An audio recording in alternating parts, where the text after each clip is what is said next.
Olá, a data é 9 de dezembro de 2025. Bem-vindos à nossa análise de hoje. Nesta época do ano, a gente está cercado por imagens de paz, né? Presépios, neve, canções sobre uma noite silenciosa. Mas o material que a gente tem em mãos hoje, um trecho do livro Boas Novas de Grande Alegria, de John Piper, propõe algo completamente diferente. Ele sugere que o Natal não foi o começo da paz. Foi, na verdade, uma declaração de guerra.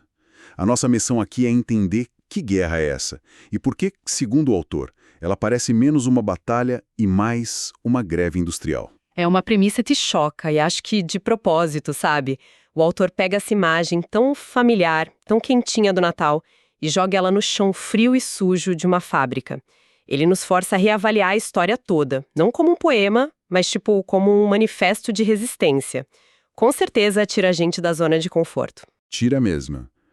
Ok, então vamos analisar isso. A ideia do Natal não como uma celebração, mas como um ato de resistência industrial contra o mal. E para construir essa ideia, o autor começa pintando um quadro bem sombrio, bem perturbador, na verdade. Ele não fala de demônios com chifres, mas de algo muito mais organizado, que ele chama de a linha de montagem de Satanás. E a descrição é quase cinematográfica. O texto diz que essa linha de montagem produz milhões de pecados todos os dias. Pensa nisso. Não são erros aleatórios. São produtos fabricados em massa. E o destino deles é que define o propósito de tudo. Eles são colocados em enormes aviões de carga, levados para o céu e espalhados diante de Deus, enquanto Satanás ri, ri e ri. Eu confesso que essa imagem dos aviões de carga, ela é muito perturbadora. Eu nunca tinha pensado no pecado de forma tão industrializada. Tão sistemática. Sim, isso tira a ideia de um simples erro pessoal e transforma numa contribuição para uma indústria global de zombaria. Exatamente esse o ponto. O que é fascinante aqui é a escolha de uma metáfora moderna. Em textos teológicos, a gente costuma ver metáforas do campo, né? Semear, colher, ou da monarquia, rei, servo. Mas uma fábrica, uma linha de montagem. Isso fala direto com a nossa experiência de hoje. O autor está dizendo que o mal no mundo não é artesanal, ele é industrial, eficiente e tem um objetivo claro: zombar da glória de Deus. E ele não nos deixa assistir isso de longe. Ele nos coloca dentro da fábrica. O texto diz que algumas pessoas trabalham em tempo integral na linha de montagem. Outras pediram demissão de seu trabalho e voltam apenas de vez em quando. Isso é muito desconfortável, porque elimina qualquer neutralidade. Exato. Ou você está produzindo para essa indústria ou não. E a consequência disso é o soco no estômago de todo o argumento. Cada minuto de trabalho na linha de montagem faz de Deus o objeto de riso de Satanás. Isso redefine a moralidade, sabe? Não é mais só sobre seguir regras para ser uma pessoa boa. Cada escolha se torna um ato de aliança. Certo, o cenário está montado. Uma fábrica infernal operando a todo vapor, com a humanidade de mão de obra, produzindo zombaria contra Deus. É um quadro bem desolador. E é nesse contexto que o autor introduz o Natal. Não como uma canção de ninar, mas como a intervenção que vai quebrar essa linha de produção. E aqui a ideia de boas novas se desdobra de uma forma bem particular. O autor diz que a notícia é boa em duas direções, para dois públicos diferentes. A primeira é a que a gente já conhece, a boa nova para nós, citando 1 Timóteo. Cristo Jesus veio ao mundo para salvar os pecadores. É a missão de resgate. Sim, essa é a versão clássica. O Salvador que vem nos tirar de uma situação ruim. Mas é a segunda via que, vira o jogo todo. A noção de que as boas novas não eram só para nós, mas também para Deus.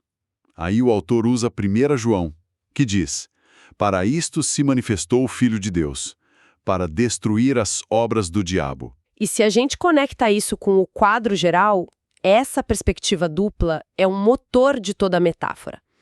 A salvação dos pecadores, nesse enquadramento, não é o fim em si. É um meio para um fim muito maior. A destruição das obras do diabo. Ou seja, o desmantelamento daquela fábrica. Então, peraí. Isso reframa a história do Natal de uma narrativa centrada no ser humano para uma narrativa centrada em Deus. A principal razão da vinda de Jesus, segundo essa leitura, não foi nos salvar, foi vindicar a honra de Deus. Espera um pouco. Então, ele está dizendo que Jesus não veio primariamente como um médico, mas como um sabotador industrial para fechar a fábrica. A imagem é muito forte. Exatamente. E ele desenvolve isso com a metáfora principal, a greve de Natal. E a imagem de Jesus muda radicalmente. Ele não é o bebê indefeso, ele é um líder sindical destemido. O texto é explícito. Jesus caminhou direto para a fábrica, convocou a greve dos fiéis e iniciou uma grande paralisação dos trabalhadores. Ele não negociou do lado de fora, ele foi para o chão de fábrica organizar resistência por dentro. Uma greve. Isso implica regras, termos, uma estratégia. Ele detalha como essa greve funciona. Sim, e os detalhes são cruciais. Primeiro, os termos. Não tem negociação. O texto diz: nenhuma negociação com a chefia, nenhuma barganha. O objetivo não é conseguir melhores condições de trabalho na fábrica do pecado, sabe? O objetivo é uma oposição resoluta e firme ao produto. A rejeição é total. É uma oposição de princípio, não de conveniência. E os métodos? Greves podem ser violentas, como a greve de Natal. É aqui que fica ainda mais interessante. O autor deixa claro que essa greve não usa a força ou a violência. O método dela é uma devoção inflexível à verdade. A estratégia é expor as condições destruidoras daquela indústria. Quer dizer, a greve funciona não quebrando máquinas, mas abrindo os olhos dos trabalhadores. É uma paralisação que começa na conscientização. Faz todo sentido. A greve se espalha não pela força, mas pela revelação. E qual o objetivo prático, imediato? O que eles querem alcançar? O objetivo é manter os aviões de carga no chão. Olha que imagem genial, como ela conecta com o começo do texto. A meta diária da greve é interromper a cadeia de suprimentos da zombaria. Cada pessoa que adere à greve é menos um produto para encher aqueles aviões. A santidade pessoal, nesse contexto, deixa de ser um projeto de autoajuda e vira um ato de solidariedade sindical. E o autor não deixa isso como uma alegoria distante. Ele nos convida a participar. A frase, o Natal é um chamado para fazermos greve na linha de montagem do pecado, é um chamado direto ao alistamento. Transforma quem lê de um observador para um potencial grevista. Precisamente. A manjedoura não é mais só um lugar de adoração passiva. Vira o ponto de encontro para o início do piquete de greve.